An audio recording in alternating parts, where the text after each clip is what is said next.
Oke, bismillahirrahmanirrahim. Assalamualaikum warahmatullahi wabarakatuh. Waalaikumsalam warahmatullahi wabarakatuh. Oke, kembali lagi bersama saya Taruna Utama Ditya Saputra di Postar.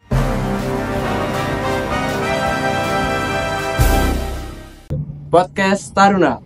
Di sini saya ingin membahas mengenai apa sih pentingnya komunikasi di kehidupan taruna maupun di dunia kerja saat taruna setelah lulus menjalani pendidikan 4 tahun di Politeknik Ilmu Pemasyarakatan. Bohong. Yang bener. Di sini saya bersama narasumber Fadli, kemudian taruna utama Kevin. Here I come. Oh, here I come. Oke. Ya, untuk Mas Fadli, apa sih komunikasi itu menurut Mas Fadli sendiri? Baik, komunikasi sendiri merupakan bentuk suatu kegiatan yang mana komunikasi itu biasanya dilakukan entah dua orang ataupun lebih menyampaikan suatu tujuan ataupun maksud yang ingin kita sampaikan, ingin kita obrolkan kepada sesama rekan ataupun sesama orang lain terhadap apa yang akan kita sampaikan, sehingga pesan yang kita sampaikan itu dapat dimengerti oleh entah rekan kita ataupun orang lain. Ada nggak sih contoh penerapan komunikasi di kehidupan sehari-hari dalam menjalani pendidikan di Politeknik ini? Nice. Taruna itu biasanya itu kan ada koordinasi antara dari taruna kepada pembina untuk pelancaran kegiatan hari ini. Entah itu pembina mengarahkan untuk kegiatan di hari itu, mau itu kegiatan Pinjastar, mau itu kurve.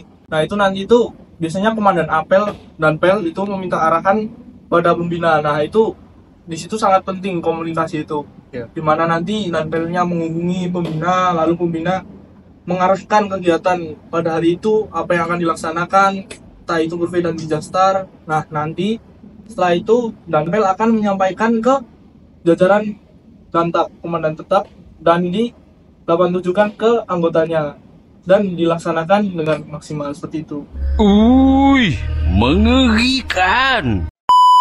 Jadi gini, dalam komunikasi terutama kita bareng senior ataupun pembina, tentu kita tidak bisa langsung kita melaporkan suatu pesan kepada entah itu langsung ke atasan atau pihak pimpinan yang semestinya harus bertahap terlebih dahulu.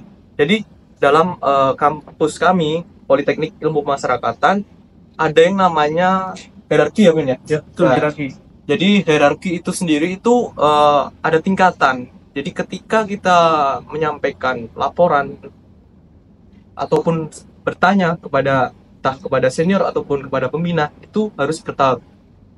Jadi berawal dari kepada senior kita yang satu tingkat lebih atas di atas kita melaporkan kepada senior senior pada menyampaikan sesuatu pesan yang akan kita sampaikan, baru kita ke jajaran para pembina. Jadi seperti itu. Oh, berarti gini ya teman-teman, semisal saya mau minta arahan ini, mau keluar kemana atau ada urusan, saya harus minta ke keting dulu saya bilang dulu, terus saya minta arahan ke danpel, terus koordinasi lagi ke pembina piket pada hari itu. Ya, benar. Intinya saling koordinasi. Jadi tidak ada miskomunikasi antara taruna dan pembina gitu. Takutnya kan nanti kalau tiba-tiba kita langsung ke pembina, nah teman kita nggak tahu nih waktu apel, teman kita itu padahal udah izin, harusnya kan keterangannya di buku apel kan, buku itu izin. Nah nanti teman kita udah isinya hadir, nah itu nanti bisa jadi masalah, dan teman kita bisa laporan palsu dan naik ke sidang hukuman disiplin. Oh shit, here we go again. Di kampus Politeknik Ilmu Masyarakat ini kan kalian kan di sekolah kedinasan ya, di bawah naungan Kementerian Hukum dan HAM. Betul. Besok kerja kalian itu sebagai apa sih?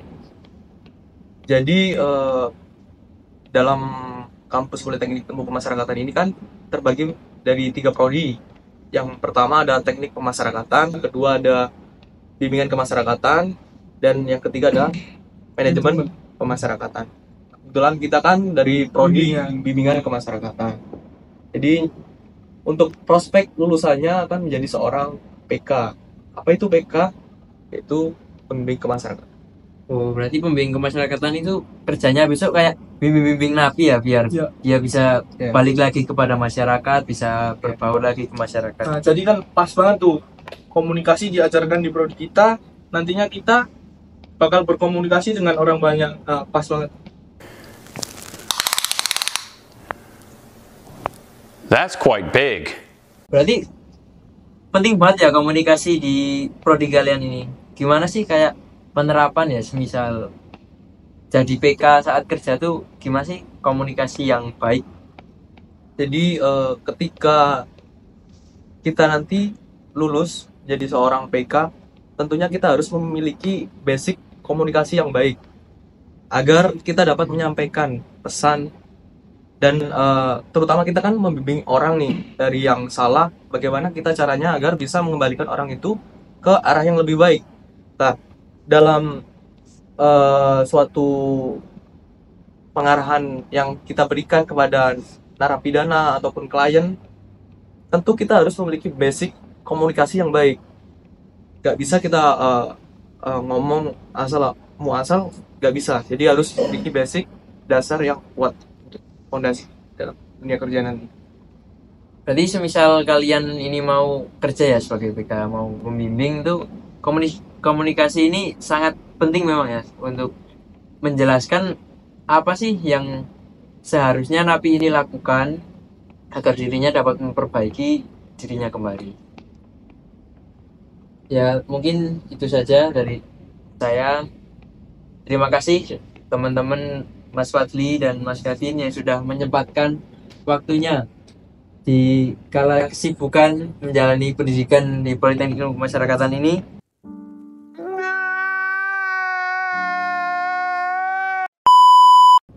Mungkin ada beberapa poin-poin yang dapat saya tangkap dari pertanyaan-pertanyaan saya kepada Mas Kevin dan Mas Fadli. Jadi yang pertama ada pengertian komunikasi.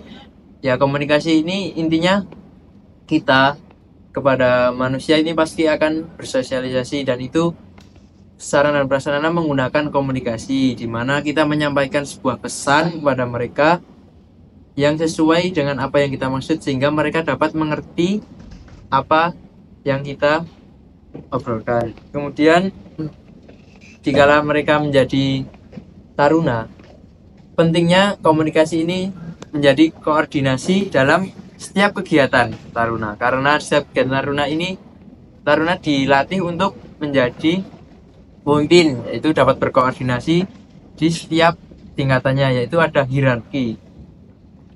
Kemudian karena Mas Kevin dan Mas Fadli ini besok ingin menjadi PK atau pembimbing kemasyarakatan, di komunikasi ini materi komunikasi ini sangat membantu mereka untuk berlatih dan mengembangkan keterampilan dalam melakukan pembimbingan, terutama kepada narapidana, sehingga narapidana ini dapat mengerti dan mampu mengembalikan dirinya ke masyarakat. Oke, si Kevin beli pisang, si Fadli beli stroberi. Terima kasih yang sudah datang. Sampai jumpa kembali di podcast.